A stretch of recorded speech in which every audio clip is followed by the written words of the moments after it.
Hello and welcome back to iStorm TV.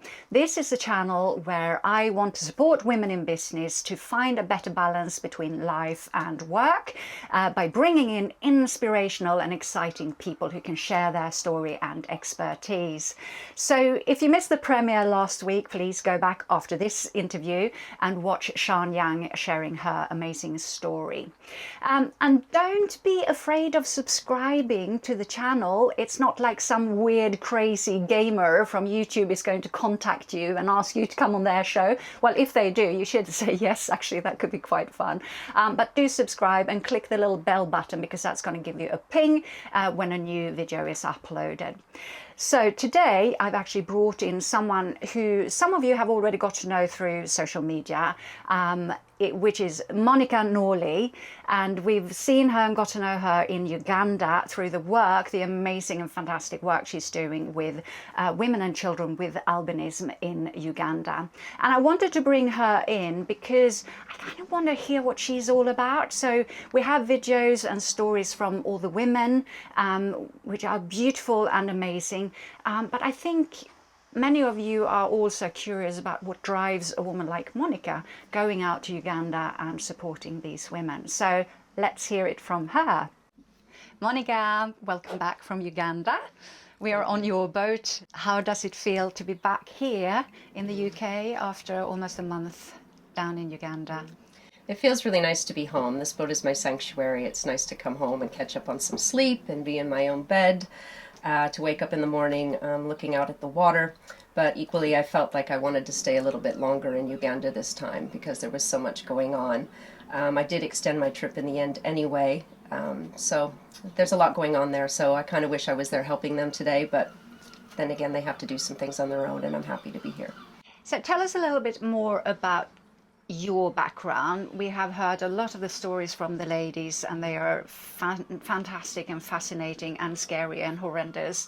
But I think we also want to hear a little bit about what drives you as a person. Where do you come from? Because I know you have you have a lot of experience as a business mentor. So tell us how you came to do this. Okay. Well, without going back too many years, I guess, I studied business at university. And I grew up in small town America. I grew up on a Native American reservation in northern Minnesota. Went to high school in northern Idaho, quite small town, conservative places. First in my family to go to college. I wanted to study business and be a CEO of my own company. But I had never traveled. I had never benefited from being able to go out of my own country. And closer I got to graduation, corporate America just did not enthuse me at all. I was not interested in it. And so I started looking at other kinds of opportunities, and I decided to join the U.S. Peace Corps, which is a 2-year kind of volunteer program that was established by Kennedy in the 60s. And I was sent to Guatemala to do small business development. And I was very fortunate to be placed in an indigenous Mayan community. It's called San Miguel Chica, beautiful place. And that experience has basically set up my whole career path, if I'm honest. And what was it that drove you towards working with financial empowerment of women specifically? Well, when I first started working with projects in Guatemala, the harsh reality, something that I learned very quickly, is that, of course, I work with both men and women, and I still to this day work with men as well. But what I very quickly learned in development is that often, not always, but oftentimes you'd work with a man on a project. They'd have access to a small loan, they'd take their products to market, they'd sell it, make a good return, you've worked with them for months, and then I'd see those guys passed out in the streets, inebriated, drunk, and that money not going back to the family. So this is widely known in development work, that it's better of investment usually to put your time and energy into women. So for that disappointing learning lesson, I pretty much devoted the rest of my time in Guatemala to working with women. And then you've been to all these amazing different places in the world, mainly in Africa, I think. What made you drawn to this group of women with albinism in Uganda?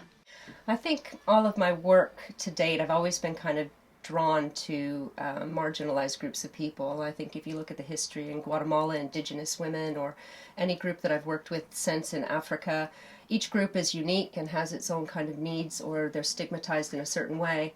And when I met this particular group in Uganda, in terms of what they face daily, but equally their determination and their drive to rise above their situation and to prove to Ugandan society what they're capable of, I was just captivated by their work ethic, but also their plight and the horrors that they deal with. So after my first training with them, I came home, I sit on this boat and I process a lot. And I was just like, if there's any group of people I have to dedicate myself on a long term, it has to be them. So it's clear what drives you, but also what fuels you in the long run. That's a slightly different question, because it's very easy to go in full power and do a quick stint in and out, raise a lot of money, and then go back home and just feel pretty good about yourself and not do anything else. But you have been, this is your third time down there. I know how much you're giving up. Not least your little babies, as you call them. You've got two dogs and a cat, don't you? Yes. And a lot of your own life to support these women. How do you keep that up in the long run? It's my passion. I know what I'm best at. This is just I know what I'm good at. And every group that I work with, I always keep in touch with them anyway, because I really don't like the type of development work. I mean, you can go and you can do something and you can make a difference on a 1-week trip, and that's fine. But I really believe in continuity and keeping in touch with. I get a lot out of these trips anyway. It enriches me personally in so many ways. But I always keep in touch, continue to work with, help. So I feel that's really important in development work. The campaign this year for women and children with albinism, not only women and children, but albinism, is changing the image, Yes. Which we've seen how Doreen and Diana and many of the women, they go out to schools to talk to the children at an early age to just establish that notion and to change these horrendous myths and the stigma of albinism, which is amazing. How do you feel that you can affect that image by what you're doing? I mean, I know that you are doing a lot on social media together. Well, I went down there to collect videos and images, and the campaigns that are going out have an impact, but how big is that impact? I think the best way to change the image for these women is through entrepreneurialism and through business, through their social enterprise. At the government level, there's not a lot of support. There are other charities and NGOs that have a presence in Uganda. Of course, they're doing meaningful, important things, but what I quickly learned, even after my first trip of being there, is that there's not a lot being done to create sustainable jobs and to empower people economically. And through economically empowering them, then their society will hopefully see them in a much different light. So yes, the theme for women and children with albinism in Uganda as an NGO is to change the image. So there's lots of different ways to do that, under their organization. Like, I'm also helping them with organizational development. So that's flushing out program areas. So one of them would be community education, sensitization, outreach, health, of course, because skin cancer, and there's a lot of health needs in the community that go ignored and not treated. And then there's, of course, economic empowerment, which is where the SOAP enterprise falls. So there's so many different ways that we can change the image. But being a businesswoman and an entrepreneur for so many years, I just think through business is a major way to do that. When you see these women, I mean, we've both seen how dedicated they are and how courageous they are. It's they really working beyond fear and in a stronger way than I've ever seen anyone work. I mean, it's hard enough to be a businesswoman in Europe. Yes. For them, it is incredibly challenging. What are the challenges they have around them? Talk to us a little bit about that. Yeah. Well, first of all, what I'll say is that this group of women are so full of joy and positivity. And that's also what struck me very strongly when I first worked with them, is that how on earth is it possible for human beings to be so full of laughter and positivity and joy and wanting to work and wanting to do things when they deal with the realities that they do. So some of the horrors that I've learned, and believe me, I've learned way more about the plight of people with albinism than I ever cared to probably really know. And I keep learning things. I'm shocked every day still at the stuff that I learn. So, for example, particular to women, women are considered both a blessing and a curse. They're considered good luck charms, women with albinism. So men will pursue them to thinking that if they marry them, produce children with them, then that's going to bring that man wealth. And obviously, if that doesn't happen, then they often get abused or thrown out of the house along with their children. It's a sexual fetish, if I'm honest. There's that wooing and pursuing them. It's quite creepy. I manage their social media, and I have to watch. There's guys that are trying to infiltrate that. It's weird. There's if someone has HIV, and they think that if they sleep with a woman with albinism, that's going to be cured. Obviously, that's not going to happen, and then the woman gets infected or impregnated or both herself. There's the skin cancer, of course. The average age of someone with albinism is 40 in Africa, just simply because they don't have the protective pigmentation or melanin in their skin or eyes. They're all visually impaired. If someone dies, they pass away, then the belief is that people with albinism don't really disappear. They just disappear. So graves are dug up to see if they're still there, or their body parts are harvested. Witchcraft still has a very strong hold, which to me is ludicrous and it's just ridiculous. But people will have their arms and legs chopped off, all sorts of ceremonial things that happen to private parts. It's just got to stop. It's just ridiculous. It's ridiculous. It's old African myths that have been there for many, many, many years. It's very primitive. It's very primitive. So I'm very respectful of other cultures, and Uganda as a country in East Africa and anywhere I go. But let's just call it what it is. It's just rubbish, and it's just got to change.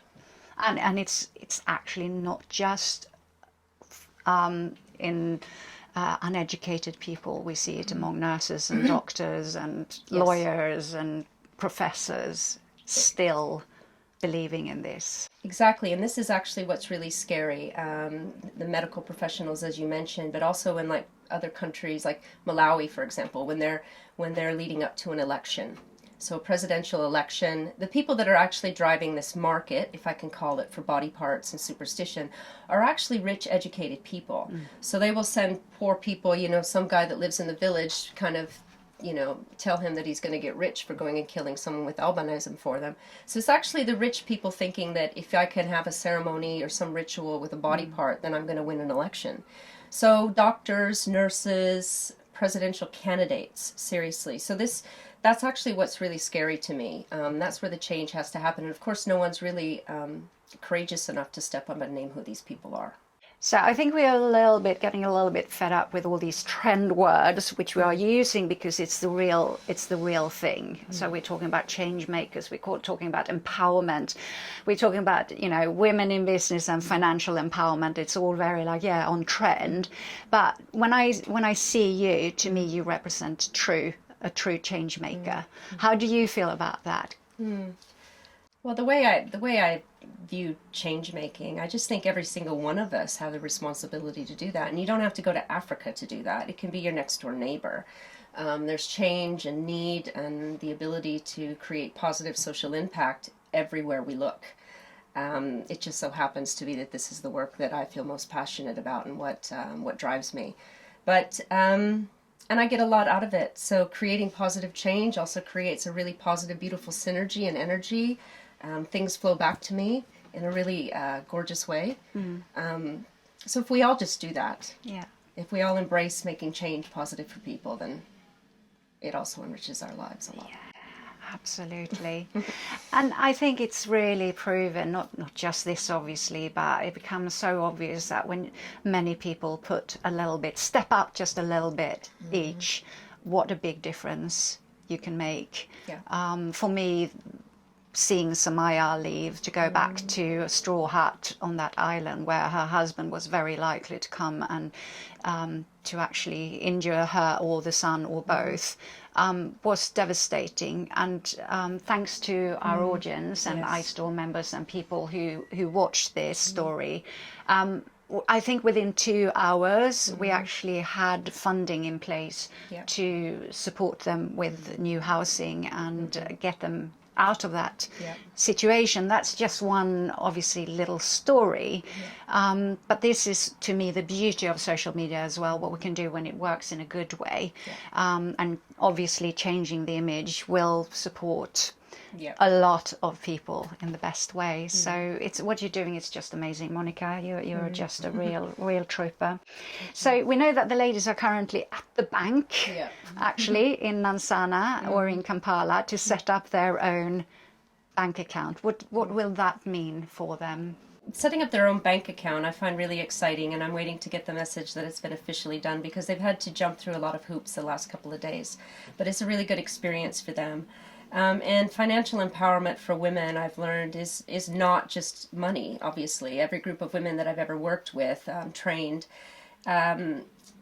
it's important for them for lots of other reasons, because this is also social work at the end of the day. It touches on domestic violence, it touches on other kinds of abuse, sexual harassment, rape, you name it. Every group I've ever worked with has these issues. So for a woman to have something, or to have a little pot of cash, or to have a bank account, and to have a voice and to make decisions about that money, is so important for lots of other reasons. And there's 30 direct beneficiaries in this current group. But I've been writing grants for them too, to try and bring in some funding for the NGO as an organization. And so, I had to count how many indirect beneficiaries they are. So there's children, partners if they still have them. So 100 plus people. So this bank account is really, really critical. And it means we can also just really drive this a lot harder now. What can we do right now? What can people do to support this group of women in terms of contact, but also donations, funding? What is mostly needed now? I think the two calls to action in working to help these women is soap. If you want to order soap, buy soap. It's damn good soap. Can we just hold up a soap? Because Sure. you've got a whole stack of soap here that you brought We've back. We've got frankincense, coffee, and clove. Okay, because I had my fair trade bath and body care company for 10 years. I worked with fair trade producer groups around the world for my raw materials. These women in Uganda are able to source all of these ingredients locally, which I'm quite envious about, because I never was able to do that with my own company. So for the initial training that I did with them, it was just a basic one, but I went back on my second trip and I formulated a professional range of scented, pure essential oil, vegan, no animal ingredients, soap. And the feedback so far has been fantastic. People seem to really love it. I love it. I used it every day, washing my whole body and my hair and my clothes for a week in cold water. I've still got the same soap, actually. There's plenty left, and I've used it every day. I really, really do like it. Thank you. And I don't actually use soap bars anymore that much. Yeah. And it's also made me think of all the plastic rubbish that goes to soap bottles and shampoo and everything else that we are just consuming, which is so unnecessary. So this soap is definitely endorsed by me. Thank you. Well, what is also beautiful about this simple bar of soap is that when you break it down and you look at its agricultural inputs, it supports other people in their local economy, Ugandan farmers. So that also helps to change the image, right? So these business women are buying from these farmers. Of course. The women are also starting their own ingredient garden. So things like peppermint, cinnamon, ground turmeric as natural colorants. They're going to start growing themselves and selling it to the business. The packaging obviously is no plastic. We've just started with these simple Kitenji African fabric bags, which customers have loved. They're reusable. So it's also about job creation. So the women, I want them to be involved in every aspect of production that they can be, because it just further creates job for them. So buying soap is one thing you can do. Not everyone is going to be interested in buying in soap. So we have the website www.wacwowcwau.com if you want to donate. So those are the two really important calls to action that we need your help with right now. And if anyone obviously wants to order a larger batch of soap, if you have a venue or a hotel or a spa, or if you know anyone that could place a bigger wholesale order, that would also obviously be amazing, wouldn't it? Yeah, absolutely. We can do contract manufacturing, wholesale, private label. We're launching their own brand. And I need to make very clear that, teaching women soap making in Africa for me is not like this artsy fartsy craftsy thing. Okay, some people it's about that for them, and they can take the information and knowledge that they learn from me, and they might go back to their village and do what they want with that information. But I always approach this in a very commercial business way, because that is the true way of creating change for them and to economically empower them. So I have these women producing to EU cosmetic regulation standards, and the EU sets the highest regulations for cosmetics of anywhere in the world. So our branding is almost in place. We've got a few more hurdles to jump over. We're getting there, so be patient with us. But this is, I want people to take them entirely seriously, professionally. This is, Which they are. This is Which not they charity. really are. These are women that are really creating a professional, highest quality standard product. Yeah. So I'm just checking on my phone to see if we have any questions or messages for you. And in general, people are just saying what an amazing job you are doing and thank you. And they're ready to support the women and spread the message. Thank you. To help change the image. So yeah, I want to thank you for welcoming me to see and be part, a little part of what you do. I know it's not just you, it's a group behind you that is really important and very dedicated to, but what you do, without what you do, teaching the ladies to make the soap as well and being their business mentor, it wouldn't have happened. So. Yeah. I want to say thank you to everyone. For example, over 500 pounds was raised for Sumaya and Najib, so that pays their rent for years, actually, and food and medication and whatever that she needs to get start their life anew.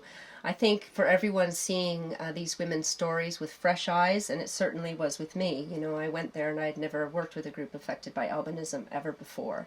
And of course it was very emotional. I'm a very emotional, sensitive person anyway. It doesn't take much for me to cry, and I don't want to do that now. But I think when people hear their stories for the very first time, and there are people around the world that are aware of what people with albinism face in Africa, but there are a lot of people that don't. And so when a lot of you in the audience and through me have seen or heard about these women's plight, of course it's very gripping and it's very powerful, and people really want to help.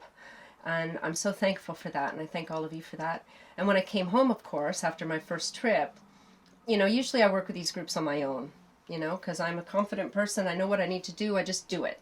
And I came home after working with these women. Not only did I see the potential for them commercially and the change that needed to happen, but I also realized I needed a UK team, because I couldn't do, this was bigger than me this time, and I needed help. So we've got a core Brighton team, and I welcome local, Brighton Hove women that also have skills. Send me an email, if there's some way that you can think of that you want to participate and contribute. Of course, we welcome that. 2 main calls to action: soap and donations right now, but I really want to form a network of, and also for women that are starting their own business here. Listen, use these women for inspiration. Absolutely. If they're doing what they're doing in a part of the world that treats them the way they do, then you can certainly do what you're doing here. Exactly. On that note, thank you. Thank you. And good luck, and I'll be there. Thank you. Thank you very much. Appreciate you helping. Thank you for watching this episode, and if you have any questions, obviously, to Monica or anything else, put them in the comment box below. Don't forget to subscribe, and we'll see you in a week. Bye for now. Bye-bye.